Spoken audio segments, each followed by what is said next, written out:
So this will be a part 1 and part 2. Part 1, I'm responding to the statement that's being made. Really? Because the Israelites were white.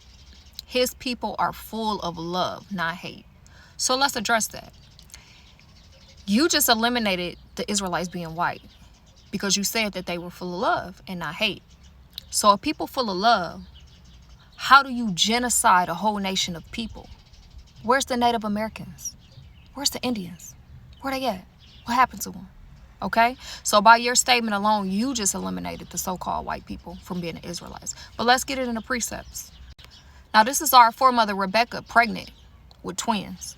This is Genesis chapter 25 and 23. And the Lord said unto her, 2 nations are in thy womb, and 2 manner of people shall be separated from thy bowels. And one people shall be stronger than the other people, and the elder shall serve the younger.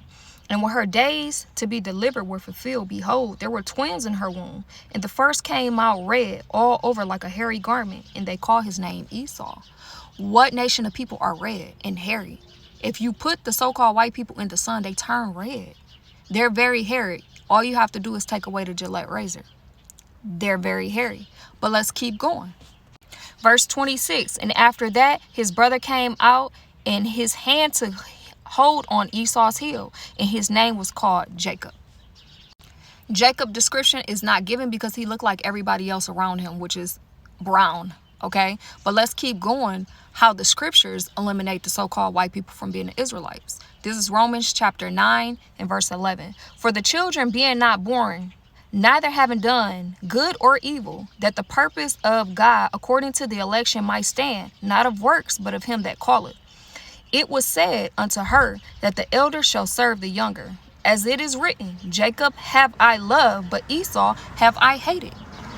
Okay, so it was already described that the so-called white man came out first. His name was called Esau. He was red and hairy all over like a garment.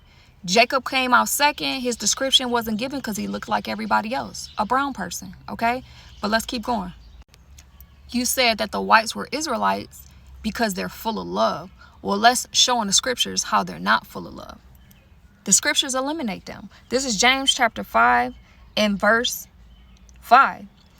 Ye have lived in pleasure on earth and been wanting. Ye have nourished your hearts as in the day of slaughter. Who lives pleasantly on earth? The so-called white man. But let's keep going. Ye have condemned and killed the just, and he doeth not resist you. Who didn't resist? George Floyd, Breonna Taylor, Tamir Rice. Shall we keep going? The whites are not the Israelites. Stay tuned for part 2.